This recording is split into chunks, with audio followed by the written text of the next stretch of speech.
So அரங்கம் online நிகழ்ச்சியில் மீண்டும் இணைய போகிறோம். அதில் வந்து நம்ம இன்றைக்கி வந்து ஸ்பெஷல் கெஸ்ட் கிரேசி கிரியேஷன்ஸ் சேர்ந்த க்ரியேட்டிவ் டைரக்டர் எஸ்பி காந்தன் அவர்களை தான் நம்ம பேசிகிட்ருக்கோம். அவர்கிட்ட நிறைய விஷயங்கள் ஷேர் பண்ணிகிட்ருக்காரு.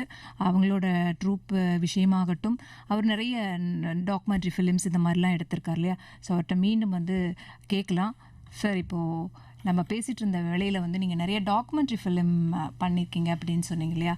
அதில் வந்து ரொம்ப ஒரு சிறப்பாக நான் இதை எடுத்திருக்கேன் அப்படிங்கிறது நினைக்கிறதுனா நீங்கள் என்ன சொல்வீங்க? நான் முன்ன மாதிரி சொன்ன மாதிரி கர்நாடிக் மியூசிஷியன்ஸ் ஸ்டால்வர்ட்ஸ் எல்லாம் பற்றி எடுத்திருக்கேன். கர்நாடிக் மியூசிக் சம்பந்தம் இல்லாத 2 பேர் ரொம்ப டாப் பீப்புள், அவங்கள பற்றிய ஒரு டாக்குமெண்ட்ரி இருக்கக்கூடிய பெரிய ஆப்பர்ச்சுனிட்டி எனக்கு கிடைச்சது. ஒன்று வந்து K Parasaran, the former attorney general of India, okay, அவரை பற்றிய படம். இன்னொன்று வந்து வித்யா சக்தின்னு சொல்லிட்டு திருமதி ராஜலட்சுமி ஒய்ஜி பார்சாத், அவங்க தான் பிஎஸ்பிபியோட ஹெட், அவங்கள பற்றியும் படம் பண்ணக்கூடிய கிடைச்சது.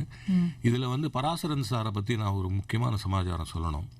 அந்த படத்தில் மூலமாக அடுத்த ஜெனரேஷன் ஆர் இந்த ஜெனரேஷன் நானே என்ன தெரிஞ்சு கொண்டேன்னா, அதாவது நேர்மை, நியாயம், ஒழுக்கம் இப்படிலாம் இருந்தால் வேலைக்கு ஆகாதுப்பா, அதெல்லாம் கொஞ்சம் விட்டு கொடுத்து நெளிவு சொறிவாக இருந்தால் தான் வாழ்க்கையில் முன்னேற முடியும்னு யாராவது சொன்னான்னா அதுக்கு டோட்டலாக ஃபால்ஸுங்கிறது அவருடைய லைஃப்.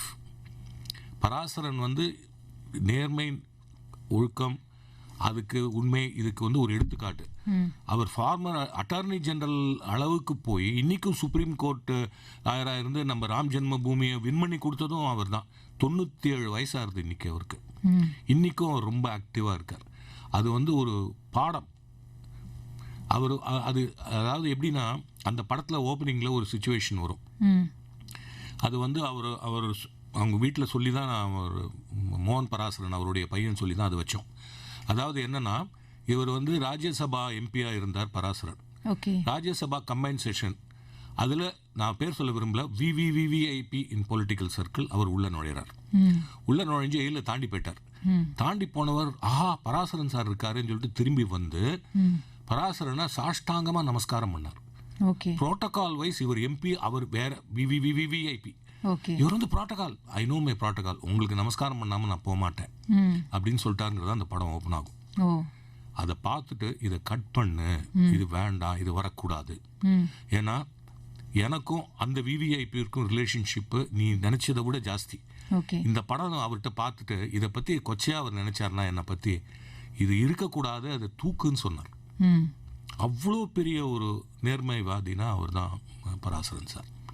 அவரை பற்றி படம் பண்ணக்கூடிய ஒரு ஆப்பர்ச்சுனிட்டி எனக்கு கிடச்சது வந்து ஒரு பெரிய புண்ணியம் தான் நான் நினைக்கிறேன். Okay, very good sir. So இந்த மாதிரி நீங்கள் டாக்குமெண்ட்ரி ஃபிலிமில் இவங்களை பற்றி எடுத்தது வந்து ரொம்ப நீங்கள் பெருமையாக நினைக்கிறீங்க. அண்ட் அதே சமயத்தில் உங்களோட ட்ராவலிங் வந்து ஒரு பெரிய அளவில் போயிட்டு இருந்தது. இப்போ வந்து ப்ரெசண்ட்டாக நிறைய விஷயங்கள் நீங்கள் இப்போ கான்சன்ட்ரேட் பண்ணிகிட்ருக்கீங்களா, இல்லை தட் இஸ் நீங்கள் உங்களோட சார்ட்டர்ட் அக்கௌண்டன்ட்ஸ் அந்த இது நீங்கள் பார்க்குறீங்களா இல்லையா? அது வந்து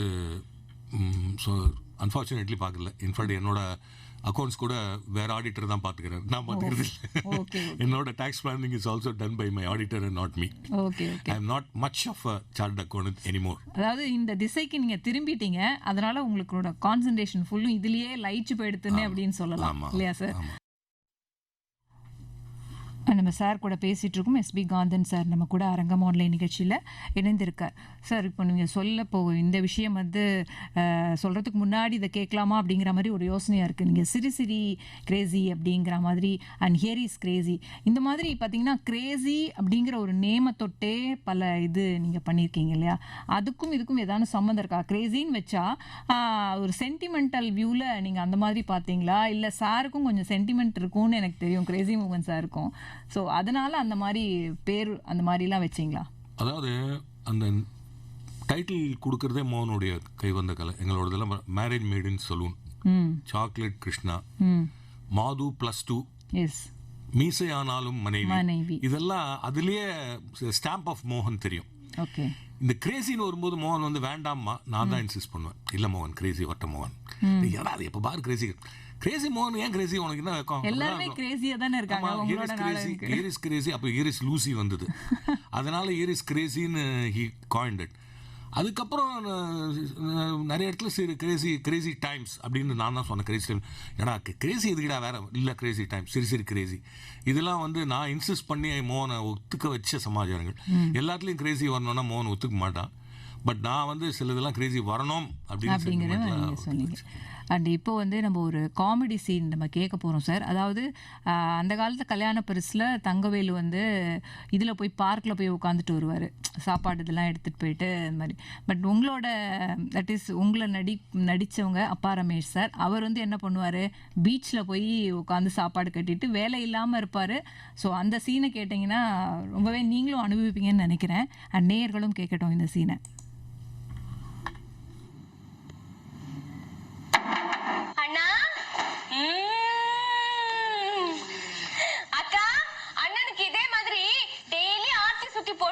இல்லன்னா ஆபீஸ்ல யாராவது வேண்டாதவன் கண்ணு பட்டு ஆபீஸ இழுத்து மூடிட போறாங்க.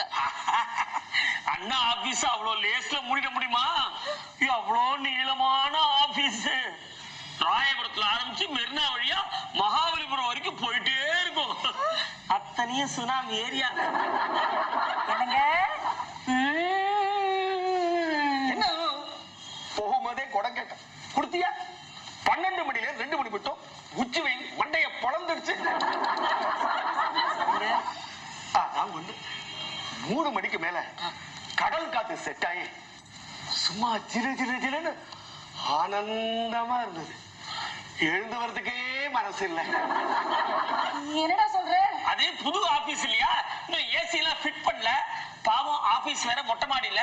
இது மொட்டை மாடியில ஒரு ஆபீஸா? இல்லம்மா, மேல் மாடியில ஆபீஸ். அதான் ஒரே புழுக்கமா இருந்துச்சுங்கிறாரு. எங்க டிஃபன் பாக்ஸ் கொடுத்தேனே, சாப்பிட்டீங்களா?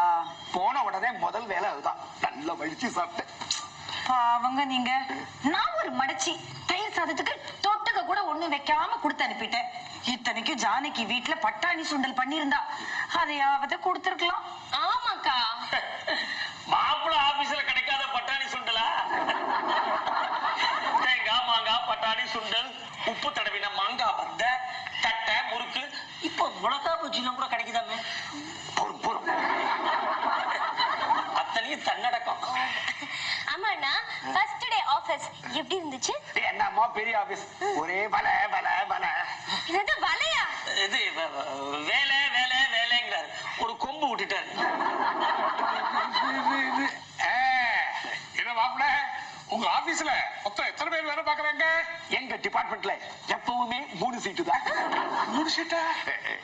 என்னையும் சேர்த்து 3 பேர் சொல்ல வந்தேன். ரொம்ப சந்தோஷம். ரொம்ப ஸ்ட்ரெயின் பண்ணிக்காதீங்க. உங்க ஷூவை நான் தான் கட்டுவேன்.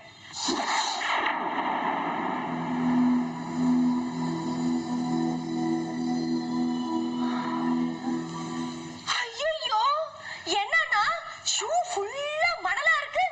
அலையில நின்னல, அதான் ஷூ ஃபுல்லா மணல். அலையா? இது அனுதாபால மாப்பிள்ளையோட ஆபீஸ்ல கட்டட தொழில் நடத்திட்டு இருக்கு.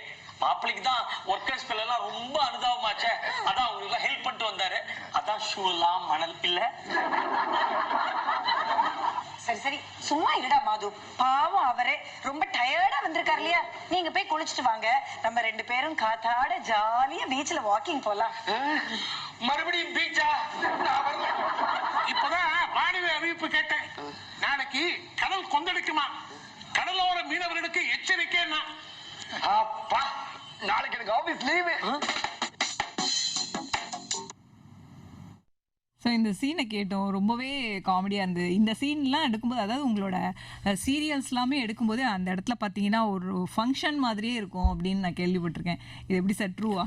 ஆக்சுவலாக இதை பற்றி இன்னொரு இன்ஃபர்மேஷன் என்ன, நான் சொன்னேன் இல்லையா, மோகன் வந்து நிறைய வச்சுட்டு போயிருக்காரு சொத்து, எழுத்து சொத்துன்னு. இதுவும் ஒன்று. இப்போ நாங்கள் அடுத்த ட்ராமா இதுதான் பண்ண போகிறோம், வீட்டோட மாப்பிள்ளை அப்படின்ற கான்செப்ட். ஓகே, அது வந்து இந்த சிரி கிரேசியில் அந்த அப்பா ரமேஷ் கேரக்டர் இதை சென்டராக வச்சுட்டு பண்ணுற மாதிரி பண்ணியிருக்கோம். ஆனால் அதுக்கு இது வீட்டோட மாப்பிள்ளைன்னு பேர் கொடுக்கல. இதுக்கு வந்து ரமேஷ் விநாயகம் போட்ட சாங் பூம் பூம் பே அப்படின்னு ஒரு சாங். ஸோ அந்த இது ரொம்ப ஃபேமஸாக இருக்கனால பூம் பூம் பே அந்த ட்ராமா பேர். இது கான்செப்ட் வந்து இந்த சிரி கிரேசியில் வந்து இந்த சமாஜம். பட் வீட்டோட மாப்பிள்ளைன்னு நீங்கள் சொன்னீங்களே, வீட்டோட மாப்பிள்ளைங்கிறது கான்செப்ட், பட் டைட்டில் வந்து பூம் பூம் பே.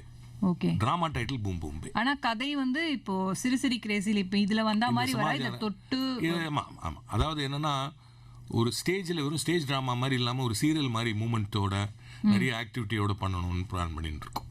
ஓகே. அது ஏதாவது இப்போ ஆரம்பிச்சிருக்கீங்களா?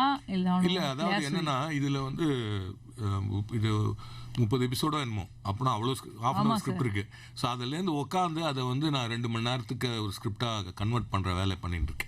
Okay okay, nice sir. ஏன்னா அது ரியலாகவே ஒரு பெரிய லாங் சீரியல், எக்ஸலண்ட்டாக நடிச்சிருப்பாங்க. இந்த அப்பா ரமேஷ் ஆகட்டும், மதுபாலா சார், எல்லாருமே அதில் கிரேசி மோகன் சார் தான் நான் மிஸ் பண்ணிட்டேன். ஏன்னா அதில் எதை எடுப்பது எதை விடுப்பது அப்படிங்கிற மாதிரி எனக்கு தெரியல. சரி, இந்த சீனை கொண்டு வந்தால் கொஞ்சம் கல்யாண பரிசோட கொஞ்சம். அது அவங்க எங்கள் ட்ரூப்பில் முதல் தடவை அந்த வினோதினி நடித்தாங்க அதில். ஆமாம், அவங்களோட டைமிங்கு அதெல்லாமே மோகனோட ஸ்கிரிப்டுக்கு ரொம்ப ஃபிட்டின் ஆச்சு. அதில் எக்ஸலண்ட். நிறைய பேர் சுமங்கலி இவங்கெல்லாம் கூட அதில் ஆக்ட் பண்ணியிருப்பாங்க எல்லாருமே. அண்ட் இப்போ வந்து ஒரு ட்ராமாவில் ஒருத்தர் வரலான்னு வச்சுக்கோங்களேன், அன்னைக்கு ஈவினிங் திடீர்னு ஒரு அசந்தர்ப்பம் ஆயிடுது. அப்போ அந்த மாதிரி சமயத்தில் என்ன பண்ணுவாங்க? இது ஆக்சுவலாக எப்படின்னாக்கா எல்லாரும் எக்ஸப்ட் மாது தவிர, மாது அவைலபிள் இல்லைன்னா ட்ராமா ஒத்துக்க மாட்டோம். ஸோ இது வரைக்கும் நாங்கள் 6500 ஷோஸ் போட்டிருக்கோம். எல்லா ஷோலையும் மாது நடிச்சிருக்கார். கிரேட்டான. ஸோ அதுதான் பெரிய விஷயம். மற்ற எல்லாருமே மற்ற ரோல் பண்ணுறதுக்கு தயாராக இருப்பாங்க. 2-3 ஆப்ஷன்ஸ் இருக்கும். நீ வரலன்னு பார்த்தோன்னே சரி அந்த ரோல் நீ பண்ணிவிடு, இந்த ரோல் நீ பண்ணிவிடு அப்படின்னு மாற்றிக்கிற மாதிரி தான் இருக்கும். அண்ட் மோகன் ரோலே அப்போல்லாம் வந்து நான் சொன்னேன் இல்லையா, மோகன் சின்ன ரோல் தான் பண்ணுவான்னு சொல்லிட்டு. ஸோ மோகனே சில சமயம் வந்து வெளியூருக்குலாம் போகும்போது அப்போ அவர் ஆஃபீஸில் ஒர்க் பண்ணியிருந்த போது ஆஃபீஸ் லீவ் கிடைக்காம வராமல் மிஸ் பண்ணுறோம். ஸோ மோகன் ரோலே வெளியூர்லாம் மற்றவங்க பண்ணியிருக்காங்க. அது நார்மல் தான். மாது பாலாஜி ரோல் இது வரைக்கும் யாருமே பண்ணது கிடையாது. ஒரே தடவை சிங்கப்பூரில் வந்து ட்ராமா போகும்போது என்னாச்சு, அவர் அன்றைக்கி மீசாலால் மனைவி ட்ராமா காலையில் எழுந்தால் தொண்டை சுத்தமாக தொண்டை போயிடுது. என்னடா பண்ணுறதுன்னு சொல்லிட்டு நான் வந்து இன்னும் 2-3 பேரை கூப்பிட்டு ரிஹர்ஸ் பண்ணோம் ஃபுல்லாக. எல்லாருக்கும் தெரிஞ்சது, டயலாக்லாம் தெரிஞ்சது. பட் 4-4:30 மணிக்கு அவங்களாம் இல்லை நாங்கள் பண்ணல, நம்ம மாதுவே வச்சு ட்ரை பண்ணுவோம். அந்த கம்மல் குரலில் தான் மாது அன்றைக்கி நடித்தார். ஆனாலும் அந்த சிங்கப்பூரில் 3000 பேர் வந்திருந்தாங்க. பிரமாதமாக போச்சு. குரல் எப்படி நார்மலாக இருக்கும்போது போகுமோ அதே மாதிரி போச்சு. Because of the timing. புரியுது. அண்ட் அஃப்கோர்ஸ் அங்கே அக்விஸ்டிக்ஸ் ரொம்ப நல்லா இருந்ததுன்னு வச்சுக்கோங்களேன். அது one of the reasons. And நீங்கள் வந்து மேலும் வந்து இந்த புது ட்ராமா பற்றி நீங்கள் சொன்னீங்க. அந்த சாங் பற்றி சொல்லிட்டு இந்த சாங் அதுதான் ஃபர்ஸ்ட் டைம் வந்து மல்டி ட்ராக்கிங்கிறது வந்து அந்த பாட்டில் தான். அது எஸ்பிபி குரல் வந்துட்டே இருக்கும்போது பின்னாடி இன்னொரு எஸ்பிபி குரல் வரும். அப்போ வந்து அந்த டெக்னாலஜி இல்லாத போது நீங்கள் பார்த்தீங்கன்னாக்கா எல்லா ஆர்கெஸ்ட்ராவும் ஃபுல்லாக வச்சுட்டு எஸ்பிபியும் பாடி ஜானகியும் தான் அவங்களும் சேர்த்து பாடி ரெக்கார்ட் பண்ணி தான் வரும். ஒரே ட்ராக் தான்.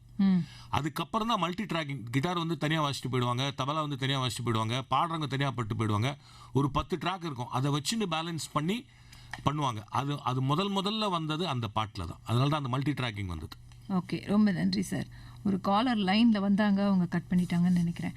அண்டு மேலும் வந்து வேறு என்ன தகவல் கொடுக்கணும்னு நீங்கள் நினைக்கிறீங்க? அதாவது சிறப்பான விஷயங்கள் உங்களோட லைஃப்பில் கிரேசி மோகன் சார் கூட நடந்த விஷயங்களோ இல்லைன்னா மாது பாலாஜி சார் கூட நடந்த விஷயங்கள் ஏதானும், அதாவது ஜாலியாக நடந்த விஷயங்களை பற்றி நீங்கள் ஏதானும் சொல்லுங்கள் சார். அதாவது கிரேசி மோகன் எப்படின்னாக்கா நிறைய ஹியூமரிஸ்ட்க்கு வந்து ரியல் லைஃப்பில் வந்து ரொம்ப ஹியூமரஸாக இருக்க மாட்டாங்க. சீரியஸ் இப்போ எங்கள் அண்ணாவே மௌலியை எடுத்துட்டாக்கா, மௌலி வந்து பெரிய ஹியூமரிஸ்ட்டு. மௌலியை பார்த்து தான் கிரேசி மோகன் வந்து இன்ஃப்ளூயன்ஸ் ஆகி நகைச்சுவை எழுத ஆரம்பித்தார். பட் மௌலி வந்து பேசிகிட்டே இருக்கும்போது பெருசாக ஜோக்கெலாம் அடிக்க மாட்டார். Is a serious person. எழுதும்போது தான் அவரோட நகைச்சுவை வந்து கொட்டும் அப்படியே. பட் மோகன் அப்படி இல்லை, பேசும்போதே ஜோக் அடிச்சுன்னே பேசுவார். அதுதான் டிஃப்ரென்ஸ் அவங்க 2 பேருக்குமே. அண்டு ஈவன் கமல் சார் இது பண்ணும்போது கூட மோகன் ஒரு சைட்லேயும் மௌலி ஒரு சைட்லேயும் தான் நிறைய அதில் இன்வால்வ் பண்ணி அவங்க படங்களை வந்து ஒரு ஷேப் பண்ணது வழக்கம் எப்போதுமே. அது அண்டு உலகநாயகன் கமலஹாசன் சாரோட நிறைய விஷயங்கள் சார் பண்ணியிருக்காரு. அவரோட படங்களுக்கு ஒவ்வொரு படங்களும் வந்து ஒரு அற்புதமான படம். ஏன் வந்து தனக்கு எடுத்துக்கணும் அப்படிங்கிற மாதிரி தோணலை? அதாவது இந்த இப்போ ஜெரின்னு நீங்கள் சொன்னீங்க இல்லையா, நீங்களாக டைரக்ட் பண்ணி ஏன் அந்த சப்ஜெக்டை வச்சு எடுத்துருக்கக்கூடாது? இல்லை, அப்படி பண்ணப்படுற படம் தான் ஜெரிங்கிறது. ஏன்னா அது வரைக்கும் அவர் வந்து கமல் வந்து ஆக்சுவலாக இதில் இன்னொரு சமாச்சாரம் சொல்லணும்னா, நான் படித்து முடிச்சு சிஏ முடிச்சுட்டு நான் வேலைக்கு ஜாயின் பண்ணுறதுக்கு முன்னாடி கமல் சார் என்னை கூப்பிட்டு, நீ சார்ட்டர்ட் அக்கௌண்டண்ட்டை போய் வேறு எங்கேயோ போய் ஃபினான்ஸ் வேலை பண்ணாத, நீ வந்து எங்கள் ராஜ்கமலில் வந்து சேரு டைரக்டராக, அசிஸ்டன்ட் டைரக்டராக சேரு, நான் வந்து உனக்கு எல்லாத்தையும் கற்றுக் கொடுக்குறேன், உன்னை ஆட்டோமேட்டிக்காக டைரக்டர் ஆகிடுவேன்னு சொன்னார். அப்போ வந்து எனக்கு அந்த மனப்பக்குவம் இல்லை. நான் அப்போ வந்து ஒரு மிகப்பெரிய கம்பெனியில் ஒரு ஃபினான்ஸில் தான் போனேன்.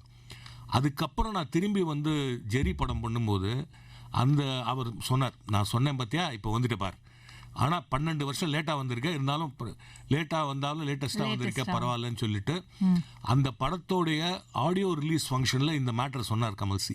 நான் 12 வருஷத்துக்கு முன்னாடியே அவனை டைரக்டர் ஆக்கணும்னு பார்த்தேன், அவன் இன்னைக்கு தான் ஆயிருக்கான் அப்படின்ட்டு. பட் ஒவ்வொரு நிகழ்ச்சிக்குமே வந்து உங்களை ரொம்ப ஆதரவு தந்து அவர் பண்ணிட்டு இருக்காரு இல்லையா சார்? அதாவது எப்படின்னாக்கா, மோகன் போன உடனே நாங்கள் ட்ரூப்பை இழுத்து மூடிடலாம் தான் நினச்சோம். மோகன் இல்லாமல் எங்களால் எப்படி ட்ராமா போக முடியும்னு. ஆனால் அவர் தான் ஃபோன் பண்ணி, இல்லை அந்த 29 நாள் அந்த காரியங்கள்லாம் முடிஞ்சு 30வது நாள் நீங்கள் ட்ராமா போடணும்னு சொல்லி நாங்கள் வந்து ரிட்டர்ன் ஆஃப் கிரேஸ் தீஸ் அந்த பிளேவோடைய 100வது ஷோ அவர் தலைமையில் மோகனுடைய காரியங்கள் முடிஞ்சு 30வது நாள் நாங்கள் போட்டோம். இன்னி தேதி வரைக்கும் ஒரு 3 நாள் 4 நாளுக்கு ஒரு வாட்டி பாலாஜிக்கு ஃபோன் பண்ணி மாதுக்கிட்ட, நீ என்ன பண்ணிட்டு இருக்க, என்ன ட்ராமா போட போகிற, அடுத்து என்ன போட போகிற, என்ன ஏது எல்லாமே வந்து கமல்ஜி தான். இப்போ இன்றைக்கி பார்த்தீங்கன்னா எங்களுக்கு மென்டார் கிரேசி மோகன் ஃபிசிக்கலாக இல்லாட்டா கூட எனக்கு ஃபிசிக்கலாக மென்டார்னா அது கமல்ஜி தான். ரியலாகவே அது உங்களுக்கு ஒரு ஆதரவு கொடுக்குற மாதிரி நிச்சயமா. இப்போ அவர் போனதுக்கப்புறம் அந்த 30வது நாள் அந்த ஷோ போடும்போது உங்களுக்கு நிச்சயமாக ஒரு மனசில் ரொம்ப கஷ்டமாக தான் இருந்தோம். பட் ஆனால் கமல்ஜி முதல்லேருந்து வந்து ஃபர்ஸ்ட் ரோல உட்காந்துட்டு கைத்தட்டி, சாக்லேட் கிருஷ்ணா தான் போட்டேன்னு நினைக்கிறேன். இல்லை அது வேற இன்னும் ரிட்டர்ன் ஆஃப் கிரேசி தீவ்ஸோடைய வேற ஒரு வெர்ஷன் அதுதான் போட்டோம். கிரேசி பிரீமியர் லீக் அது பேர், சிபிஎல். அந்த பிளேயோட 100வது நாடகம். ஸோ அதில் வந்து முதல் ரோலே வந்து கமல்ஜி உட்காந்துட்டு முதல்லேருந்து கைத்தட்டி ஆரவாரம் பண்ணி சிரித்து எல்லாம் பண்ணி எங்களை வந்து அந்த துயரத்தை மறக்க வச்சார். நிச்சயமாக கரெக்டு தான். இப்போது ஃபர்ஸ்ட்டில் இலக்கணம் மாறுதோ பாட்டு நான் சொன்னேன் இல்லையா, ஒவ்வொரு கேரக்டர்ஸை பற்றியும் அப்படி அப்படியே புட்டு வச்சுருப்பாங்க. அதே மாதிரி தான் இதுவும் அவர்களில் வந்த கேரக்டர்ஸை பற்றி ஒவ்வொருலையும் அந்த படத்தில் வரும். அதே மாதிரி தான் இந்த பாட்டில் பார்த்தீங்கன்னா இதை எழுதின கண்ணதாசனா, இது இவ்வளோ ப்ரில்லியண்ட்டாக மியூசிக் பண்ண எம்எஸ்வியா, அவ்வளோ அழகாக பாடின எஸ்பிபியானா, இதை வந்து அப்படியே கோத்து பிரமாதமாக பிக்சரைஸ் பண்ண பாலச்சந்தர் சார், இயக்குனர் சிகரம். எங்கே அவர் கட் பண்ணார், எங்கே ஷாட் வச்சார், கேமரா எப்படி மூவ் பண்ணிட்டுன்னு ஒன்றுமே தெரியாது, அவ்வளோ ப்ரில்லியண்ட்டாக எடுத்திருப்பார். ஸோ நான் சொன்ன மாதிரி எனக்கு வந்து டெக்னிக்ஸ் ஆஃப் ஃபிலிம் மேக்கிங் வந்து நான் கற்றுனது மௌலி படங்கள் பண்ணும்போது. பட் எனக்கு பெரிய இன்ஸ்பிரேஷன் வந்து டைரக்ஷன்னா அது பாலச்சந்தர் சார் தான். இதில் தெய்வம் எனக்கு அருளிது என்னென்னா, பாலச்சந்தரையே டைரக்ட் பண்ணக்கூடிய எனக்கு ஒரு ஆப்பர்ச்சுனிட்டியும் கொடுத்தார். அவருடைய நாடகம் 2 நாடகம் வந்து அவர் முதல்ல நாடகத்துலேருந்து தான் சினிமாவுக்கு போனார். அதுக்கப்புறம் மறுபடியும் வந்து நாடகம் போட்டார். அந்த நாடகங்களை வந்து அது வந்து டிவிடி வெர்ஷனுக்காக சுவாதி சன்ஸ்கிருதி சீரீஸ் பண்ணும்போது அதை டைரக்ட் பண்ணக்கூடிய மிகப்பெரிய ஆப்பர்ச்சுனிட்டி எனக்கு கிடைச்சது. என்ன நாடகங்கள் சார்? அது பௌர்ணமின்னு ஒன்று, ஒரு கூடை பாசம், இது ரெண்டுமே. இதில் 2த்துலையுமே அவர் நடித்தார். ஸோ அவர் வந்து ஸ்டேஜில் இருக்கும்போது நான் ஷார்ட் கட் சொல்கிறதுக்கு வந்து எனக்கு ஒரே பயமாக கூப்பிட்டாரு. அதெல்லாம் ஒன்றும் இல்லை, இப்போ என் ரோலு நான் நடிகேன், நீ டைரக்டர், நீ என்ன சொல்றியோ அதை கேட்டு நடி. ஸ்டேஜ் பிளேவை ஷூட் பண்ணும். ஓகே. அப்போ வந்து நீ சொல்லு என்ன, நான் என்ன பண்ணோன்னா, நான் அப்புறம் தைரியமாயிட்டேன். சார் இந்த டைலாக் சொல்லிட்டு இங்கே வந்து உட்காந்துக்கிறீங்க சார், இங்கே வந்து உட்காந்தோன்னா நீங்கள் பாயிண்ட் ஆஃப் வியூ வச்சுக்கிறேன் சார். அப்புறம் இவர் வந்து இதை சொல்லுவார் சார், சரி நான் கேட்டு சொல்லு, ஒரு வாட்டி நான் கரெக்டாக பண்ணுறேன்னா பார்க்குறியா, கரெக்டாக பண்ணுறேன்னா அப்படிம்பார். இல்லை, இயக்குனர் சிகரத்திட்டே நீங்கள் இந்த மாதிரி சொல்லும்போது உங்களுக்கு பயமா இல்லை? முதல்ல இருந்தது, எனக்கு அப்படி தான் இருந்தது. அவர் தைரியப்படுத்தினார். இன்னைக்கு நீ டைரக்டர், நான் ஆக்டர், அது ஞாபகம் வச்சுக்கோ, வேற எல்லாத்தையும் மறந்துடும். அண்டு லாங் பெரிய ஷார்ட் வைக்காத, நான் வயசானவன் அவ்வளோ டைலாக் மனப்பாடம் பண்ண முடியாதுன்னு சொன்னார். சார் உங்களை பார்த்து தான் சார் நான் டைரக்ஷன் கற்றுனேன், நீங்கள் நிறைய லாங் ஷார்ட் வச்சு நிறைய ஆக்டிவிட்டியோட வைப்பேன், அப்படி தான் நான் வைப்பேன் சார்னு. சரி அப்படிம்பார். அப்புறம் நான் சொன்னோன்னே நான் 2-3 வாட்டி ரிஹர்சல் கரெக்டாக பண்ணேனா, நீ நினச்ச மாதிரி பண்ணேனா அப்படின்னு 10 வாட்டி கேட்பார். அதில் இன்னொரு குழந்தைத்தனமான சமாச்சாரம் என்னென்னா, இதெல்லாம் முடிஞ்சு எவ்வளோ வயசானாலும் அவரும் ஒரு குழந்தை மனது படைத்தவர்னா, இந்த நாடகத்தை வந்து நாங்கள் ஷூட் பண்ணிட்டு இருக்கோம் ஒரு ஆடிட்டோரியத்தில். அது வந்து 2 மணி நேரம் நாடகங்கிறது நம்ம ஷூட் பண்ணி 3.5-4 மணி நேரம். சாயங்காலம் ஒரு 6 மணிக்கு முடிஞ்சுது. அப்போதான் first time Sachin Tendulkar one day இன்டர்நேஷனலில் டபுள் செஞ்சுரி ரீச் பண்ண போறார். என்னாச்சு மேட்ச்ல Sachin Tendulkar double century reach பண்ண போறார், அடுத்த செகண்ட் மறைஞ்சிட்டார். ஆமா, நீங்க பாலச்சந்தர் சார் அந்த சிக்ஸர் அந்த இதை பத்தி அதான் வந்து Sachin Tendulkar double century reach பண்ணிட்டு இருக்காருன்னு கேட்டோன்னா அடுத்த செகண்ட் நாங்கள் சினிமா பாணி ஸ்டாப் பிளாக்னு சொல்லுவோம். அதாவது ஒருத்தர் நின்று டப்புன்னு மறைவார் இல்லையா, அந்த மாதிரி மறைஞ்சிட்டார் ராமாப்பா இது கிரிக்கெட் பார்க்கறதுக்கு. ஸோ அவ்வளோ அதில் கூட அவ்வளோ இன்ட்ரெஸ்ட், ஒரு குழந்தை மனசு அவருக்கு கிரிக்கெட் பார்க்கறதுல கூட இருக்குன்னு அந்த சமயத்தில் நான் புரிஞ்சுனேன். Okay sir. அண்டு நான் அதை எடிட் பண்ணி கொண்டு போய் அவர் வந்து போஸ்ட் ப்ரொடக்ஷனில் ஒன்றுமே அவர் இது பண்ணவே இல்லை, என்னோட க்ளீனாக இது பண்ணார். எடிட் பண்ணி கொண்டு போய் காமிக்கிறேன். ஒரு பொங்கல் அன்னைக்கு ஞாபகம் இருக்கு, கொண்டு போய் முன்னாடியே கொடுத்துட்டேன். நீ வா, சில கரெக்ஷன்ஸ் இருக்குன்னாரு. சின்னதா எல்லாரும் பெரியவங்கலாம் எழுதுவாங்க இல்லையா, அதாவது ஒரு ஸ்கிரிப்ட்ல வந்து ஒரு பக்கம் தான் எழுதுவோம், பின்பக்கம் காலியா இருக்கும். அதை வந்து அவர் வந்து இந்த பேடா ஸ்கிரிப்லிங் பேடா கட் பண்ணி வச்சுட்டு ஒரு 10 point 1 2 3 see whether you can put a close up here, 0.44 this long shot is okay அப்படின்னு ஒரு 4 பாயிண்ட் எழுதி கொடுத்துட்டு, மற்றபடி ரொம்ப நானா பண்ணியிருக்கப்பா, சூப்பர், தேங்க்யூ அப்படின்னார். நான் அப்போ தான் ஜிஎன்பி பற்றி படம் பண்ணியிருந்தேன், அந்த படத்தை கொடுத்தேன். ஓ, நீ இதெல்லாம் வேற பண்ணுறியா, பரவாயில்லையா அப்படின்னார். கொடுத்துட்டு நான் வீட்டுக்கு வந்து பொங்கல் பூஜை பண்ண உட்கார போகிறேன். அந்த ஜிஎன்பி படம் 2 hours and 45 minutes. நான் ஒரு வீட்டிலேருந்து வந்து குளிச்சுட்டு நான் பூஜை பண்ண உட்காந்து 2 hours and 50 minutes இருக்கும். ஐ காட் அ கால், அதான் பார்த்து முடிச்சாயா, என்னம்மா பண்ணுறீங்கப்பா, ஜிஎன்பியை பற்றி இவ்வளோ விஷயங்கள் இருக்குன்னு எனக்கு தெரியாதுப்பா, ரொம்ப நல்லா பண்ணியிருக்கேன்னு அந்த பாராட்டையும் எனக்கு கொடுத்தாரு. இல்லை, ரொம்ப கஷ்டம். அதாவது அவர்கிட்ட குட்டு வாங்கினவங்க நிறைய பேர் இருப்பாங்க, பட் ஆனால் ஒரு பாராட்டுங்கிறது ஒரு பெரிய விஷயம். அதாவது எப்படின்னா, நாங்கள்லாம் படிக்கும்போது ஃபிலிம் இன்ஸ்டியூட்லாம் இல்லை, எனக்கு ஃபிலிம் இன்ஸ்டியூட் அவர் தான். அவர் படத்தை ஒருத்தையும் ஒரு 10 வாட்டி பார்த்துருப்பேன்னு நினைக்கிறேன். ஒவ்வொரு வாட்டியும் இந்த மாதிரி என்ன இருக்கு, ஃபர்ஸ்ட் டே ஃபர்ஸ்ட் ஷோ போயிடும் அது எப்போதுமே. அதுக்கப்புறம் எத்தனை வாட்டி பார்த்துருக்கேன்னு எனக்கு தெரியாது. அவ்வளோ அபூர்வங்கள் அவர் படங்கள்ல அவ்வளோ தொடர் கதையெல்லாம் அவர்கள் 10 வாட்டி 15 வாட்டி பார்த்துருக்கேன். இப்படி இருந்து அப்படி இருக்கு, அப்படி இருக்கு, அவ்வளோ ஒரு தொடர்கதை, ஐயோ சான்ஸே இல்லை. அந்த மாதிரி ஒரு டேரக்டர்ஸ் நம்ம கிரேசி மோகன் சார் இந்தவங்கெல்லாம் பார்த்தீங்கன்னா ரியலாக ரொம்ப மிஸ் பண்ணுறோம்.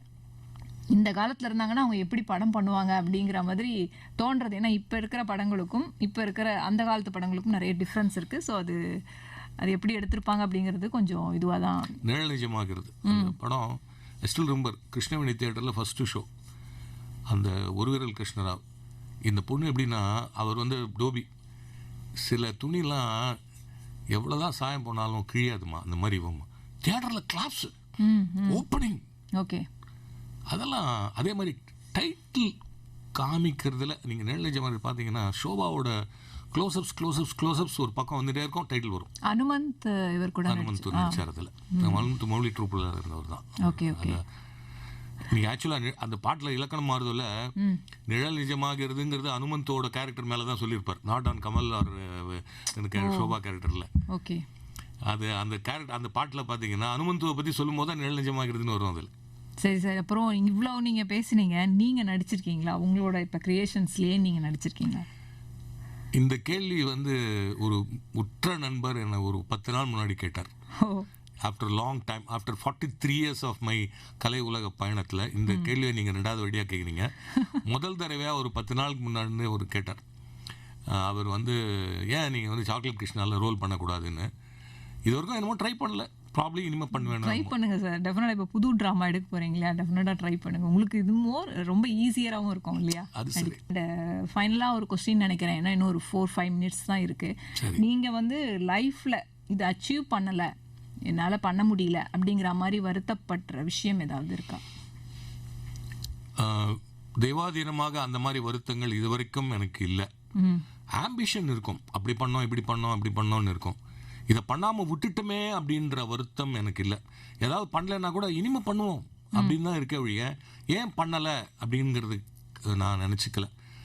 இதை கூட நம்ம பண்ணிவிடுவோம் அப்படின்றது தான் நான் நம்பிக்கையோட, கான்ஃபிடென்ட்டோட, பாசிட்டிவாக இருக்கேன். அப்படி தான் நான் ஃபீல் பண்ணுறேன். ஓகே. அண்ட் அந்த சாக்லேட் கிருஷ்ணாவில் சில தந்திர காட்சிகள்லாம் வரும் இல்லையா, அது எப்படி பண்ணீங்க சார்? அது வந்து கிளி வந்து பறக்கிற மாதிரி. ஆமாம், எங்களோட ஃப்ரெண்டு சிவாஜி சதுர்வேதின்னு இருக்கார். நீங்கள் காத்தாடி ராமூர்த்தி பற்றி சொன்னீங்கல்ல, அவர் நாடகம் கூட இன்னைக்கு 4:30 மணிக்கு இங்கே இருக்குன்னு. அந்த ட்ரூப்பில் இருந்த சிவாஜி சதுர்வேதின்னு, ஓகே, அவர் வந்து ஒரு நடிகர் அண்ட் மெஜிஷியன். அவர் வந்து சில டெக்னிக்ஸ்லாம் அதில் பண்ணி கொடுத்தார். அது கிளி பறந்து போகிறது, இந்த மாதிரி நிறைய சமாச்சாரங்கள் வந்து மோகனோட என்ட்ரி, கிருஷ்ணரோட என்ட்ரி எல்லாமே வந்து சிவாஜி சதுர்வேதியோடைய தாட் ப்ராசஸ், மந்திரஜால விலை. அண்ட் உங்களோட பேக் ஸ்டேஜில் ஏதானும் நடந்த ஒரு அனுபவம் ஏதானும் இருக்கா? அதாவது ரொம்ப காமெடியான விஷயங்கள் ஏதானும் நடந்திருக்கும்? அது மாதிரி நிறைய இருக்குது, அது 1-2ன்னு இல்லை. அதாவது ஒன்று ஞாபகம் இருந்தால் சொல்லுங்கள், இல்லைனா நோ ப்ராப்ளம். அது இன்வேரிபிளி என்ன ஆகும், இந்த மாதிரி வெளியூரில் நாடகம் அவசரத்தில் போய் செட்டு போட்டு வந்திருக்கோம். இந்த மாடிப்படி இன்வேரிபிளி மாடிப்படி படுத்தோம். ஓகே. இறங்கி வரும்போது புடக்குன்னு உடஞ்சி போயிடும். அச்சோ.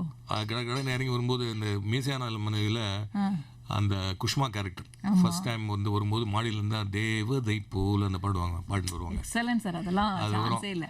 அது வந்து அது கிளாப்ஸ் விழும் அது அங்கே இறங்கி வரும்போது. சில சமயம் ஹவுஸில் வரும்போது பாட்டு ஆரம்பிச்சு தொட்டாங்கன்னு அந்த மாடி போய் விழுந்து கீழே எழுந்து வருவா. அது நாங்கள் சிரிப்போம். ஜனங்க வந்து ஓஹோ இப்படி ஒரு சீன் போல இருக்கு அப்படின்னு நினச்சிட்டு இருப்பாங்க. இந்த மாதிரி அனுபவங்கள் நிறைய இருக்கு. அதாவது இந்த நீங்க மியூசிக் அப்ப செட்டு போறவங்களை திட்ட மாட்டீங்களா? அது என்ன பண்ணுறதுமா, அது திட்டுறது நிச்சயமான சமயத்தில் திட்டிருப்போம்னு வச்சுக்கோங்களேன். அதுக்கப்புறம் அவங்களோட வேலையும் பாவம் ஏதோ என்ன ப்ராப்ளமோ அவனுக்கு தெரியாது. அந்த சமயத்தில் அந்த மூடில் நிச்சயமாக திட்டுவான். அடிபட்டுருச்சுன்னா வருத்தம் தான். அதுதான். பட் இருந்தாலும் அவங்களும் வேலையை நல்லா தான் பண்ணுறாங்க. ஏதோ ஒரு சின்ன தப்பு நாங்கள் வந்து டைலாக் மறந்துட்டு சொதுப்புறது இல்லையா, அந்த மாதிரி ஏதாவது சொதுப்பிருப்பான்னு எடுத்துட்டு போயிடுவோம், அவ்வளோதான். அந்த மாதிரி டைலாக் மறந்து சொதப்பின விஷயங்கள் நிறைய இருக்குமா அது மாதிரி. ஆனா கிரேசி சார் அவர் மேடையில வந்தானா ஏதானும் ஒன்று சமாளிச்சிருவார் இல்லையா? ஆமாம் ஆமாம். அவன் சொதுப்ப மாட்டான். பட் என்ன பண்ணுவான், ஆட் பண்ணுவான். அவன் ஆட் பண்ணும்போது அடுத்தவங்களுக்கு இதுக்கு என்ன பதில் சொல்கிறதுன்னு தெரியாது. அந்த மாதிரி நடக்கும். ஸோ அதனால் அவங்க முழிக்கிறதுலாம் அதெல்லாம் நடந்திருக்கு. அதெல்லாம் எங்களுக்கு தான் தெரியும், ஜனங்களுக்கு தெரியாது. அது ஏன்னா அதுவும் ஒரு காமெடியாவே போயிருக்கும். ஆமாம் ஆமாம் ஆமாம். நிகழ்ச்சி நிறைவுக்கு வந்துட்டும். வேற ஏதானும் நீங்க ஸ்பெஷலா சொல்லணும் எங்க நேயர்களுக்கு அப்படிங்கிற மாதிரி தானே இருக்கா? நான் சொல்ல வருது என்னென்னா, நான் பண்ண நிறைய சமாச்சாரங்களில் வந்து கர்நாடிக் மியூசிஷியன்ஸு, டாக்குமெண்ட்ரிஸ், அதெல்லாம் விட பிரதானமாக நான் பண்ணது வந்து நகைச்சுவை. நகைச்சுவைங்கிறது வந்து ஒரு தெய்வீகம். ஏன்னா ஜனங்களோட மனசில் இருக்கிற அவங்கள கவலைகளை அது கொஞ்ச நேரம் ஒதுக்கி வைக்கிறது அப்படி ஒரு பெரிய தெய்வீகமான காரியம். அதுவே ஒரு தொண்டு. நகைச்சுவை என்கிறதே ஒரு தொண்டு. அது கிரேசி மோகன் மூலமாக என்ன பண்ண வச்ச அந்த இறைவனுக்கு நான் நன்றி சொல்லு. டெஃபினெட்லி சார், ரொம்ப அழகாக ஒரு இன்டர்வியூ கொடுத்தீங்க. அதாவது நம்மளோட நினச்சி பார்க்குறபடி கிரேசி மோகன் சாரையும் அண்ட் உங்களோட டைரக்ஷன்ஸ் அண்ட் டாக்குமெண்ட்ரி ஃபிலிம்ஸ் என்னென்னலாம் பண்ணியிருக்கீங்க அப்படிங்கிற மாதிரி எங்கள் நிகழ்ச்சிக்கு வந்து எங்கள் நேயர்களுக்காக டைம் ஒதுக்கி எல்லாமே சொல்லினீங்க. ரொம்ப வந்து எங்களோட ஜாயின் பண்ணதுக்கு அகில இந்திய வானொலி சார்பிலும் அண்ட் நேயர்கள் சார்பிலும் எங்களுடைய வணக்கத்தை தெரிவித்துக் கொள்கிறேன் சார். எனக்கு மெயினாக apart from all India radio for giving me this opportunity, நான் உங்களை தேங்க் பண்ணோம். நீங்கள் இந்த மாதிரி கேள்வி கேட்டிருக்கலன்னா நான் இந்த மாதிரி பேசியிருக்க மாட்டேன். நான் என்ன பேச போகிறேன்னா ஒன்றும் பிளான் பண்ணிட்டு வரல. எங்கிட்ட ஏதாவது வந்ததுன்னா அதற்கு காரணம் நீங்கள் தான். அந்த கிரியா ஊக்கி நீங்கள் தான். Thank you very much. ரொம்ப ரொம்ப நன்றிமா. ரொம்ப நன்றி. தேங்க்யூ.